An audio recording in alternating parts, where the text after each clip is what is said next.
अगस्त 1947।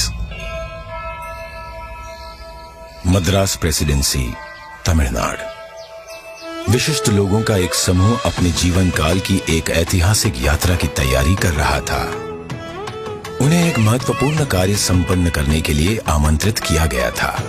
एक शासक से दूसरे शासक को सत्ता हस्तांतरण की प्रक्रिया को विधि विधान के साथ पूर्ण करने का कार्य सौंपा गया था। किस दिशा में कूच कर रहे थे ये लोग? दिल्ली। भारत अपनी स्वतंत्रता के समीप था। ब्रिटिश शासन से मुक्ति की बेला थी। स्वराज के लिए संघर्ष में हजारों गिरफ्तार हुए और मारे गए, और दशकों बाद राष्ट्र अपनी लक्ष्य के समीप था। वो लक्ष्य था स्वाधीनता, स्वतंत्रता। अब अंतिम वाइसरॉय लॉर्ड माउंटबेटन को एक महत्वपूर्ण कार्य करना था, भारतीयों को उनका स्वराज्य सौंपने का कार्य। परंतु उनके सामने एक सवाल था, स्वराज्य को किस प्रकार सौंपा जाए। ऐसे में हाथ मिलाने की रस्म शायद ही काम आए। तो इस गौरवशाली क्षण के प्रतीक के रूप में कौन सी रस्म अपनाई जाए? उन्होंने पंडित जवाहरलाल नेहरू के सामने अपना ये सवाल रखा। ये एक उचित सवाल था जिसके बारे में विचार विमर्श की आवश्यकता थी। नेहरू जी ने ये प्रश्न जाने माने स्वतंत्रता सेनानी श्री सी राजगोपालाचारी के सामने रखा, जिन्हें राजा जी के नाम से जाना जाता था। वे तमिलनाडु से थे। नेहरू राजा जी की विद्वता और भारतीय परंपराओं और सभ्यताओं पर उनके ज्ञान का सम्मान करते थे। राजा जी को इसका समाधान भारत के गौरवशाली अतीत में मिला। तमिलनाडु के चोला साम्राज्य में, जो भारत के प्राचीनतम और दीर्घकाल तक चलने वाले साम्राज्यों में से एक था, एक चोला सम्राट से दूसरे सम्राट को सत्ता का हस्तांतरण नीति परायणता के प्रतीक अर्थात सेंगोल सौंप कर किया जाता था। भगवान शिव के आशीर्वाद का आवाहन करते हुए उस समय के महंत द्वारा सेंगोल को आशीष प्राप्त होता था।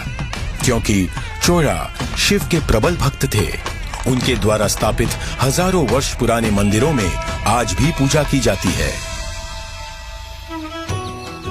राजा जी ने इसी परंपरा और समारोह के आयोजन की सलाह दी, जिसे नेहरू जी ने स्वीकार किया। राजा जी ने बिना समय गवाए इस समारोह के लिए प्रमुख धार्मिक मठ या आश्रम तिरुवावड़दुराई आदीनम से संपर्क किया, जिसे 5 सदियों पहले स्थापित किया गया था, और ये तब से चोला भूमि के केंद्र में स्थित है और आज तक कार्यरत है। तत्कालीन मठ प्रमुख 20वें गुरु महासन्निधानम श्रील श्री अंबलवाना देशिक स्वामी ने अपनी अस्वस्थता के बाद भी इस कार्य को स्वीकार किया। उन्होंने सेंगोल बनाने का दायित्व मद्रास के प्रसिद्ध स्वर्णकार वुम्मड़ी बंगारू को सौंपा। सेंगोल के शीर्ष पर नंदी विराजमान थे, जो कि शक्ति, सत्य और न्याय के प्रतीक हैं। सेंगोल बनाने के समय को याद करते हुए 96 वर्षीय श्री वुम्मड़ी एतिराजुलु कहते हैं, आदिनम किसी की सिफारिश पर हमारे पास सेंगोल का निर्माण का न्योता लेकर आए थे। उन्होंने हमें इसके चित्र दिखाए।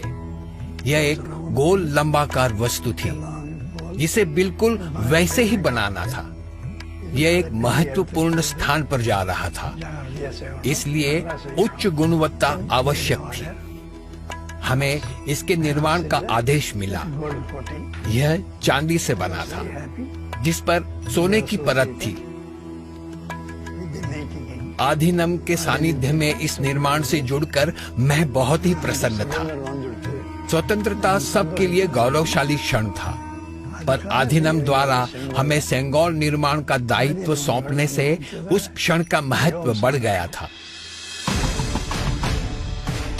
परम पावन मठ प्रमुख ने उप प्रमुख श्रील श्री कुमारस्वामी तंबिरान, आदिनम के ओदुवार विशेष गायक माणिक्यम और नादस्वर विद्वान TN राजरत्नम पिल्लई को आयोजन संपन्न कराने का दायित्व सौंपा।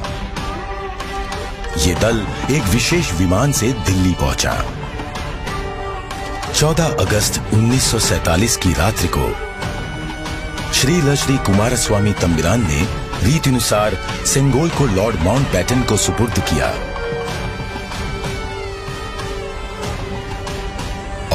लॉर्ड माउंटबैटन से उसे पुनः स्वीकार किया। तत्पश्चात सेंगोल पर पवित्र जल छिड़का गया। शोभा यात्रा के रूप में इसे पंडित जवाहरलाल नेहरू के पास ले जाया गया। इस अवसर पर ओदुवार ने तमिल संत तिरुज्ञान संबंदर द्वारा रचित कोलर पदिगम से श्लोकों का पठन किया। महंत ने नेहरू जी को पीतांबर पहनाते हुए उन्हें रीतिनुसार सेंगोल सौंपा। अडियारगल वाणिल अरसालवार आणई नमते, अर्थात ये हमारा आदेश है कि ईश्वर के अनुयायी राजा स्वर्ग के समान शासन करेंगे। इस वाक्य से श्लोक का समापन हुआ। इस प्रकार 1000 वर्ष पूर्व की सभ्यतागत प्रथा के अनुसार दक्षिण और उत्तर के असाधारण एकीकरण द्वारा राष्ट्र को एक सूत्र में पिरोते हुए शासन का हस्तांतरण हुआ। तत्पश्चात नेहरू जी ने श्री राजेंद्र प्रसाद सहित कई नेताओं की उपस्थिति में सेंगोल को स्वीकार किया।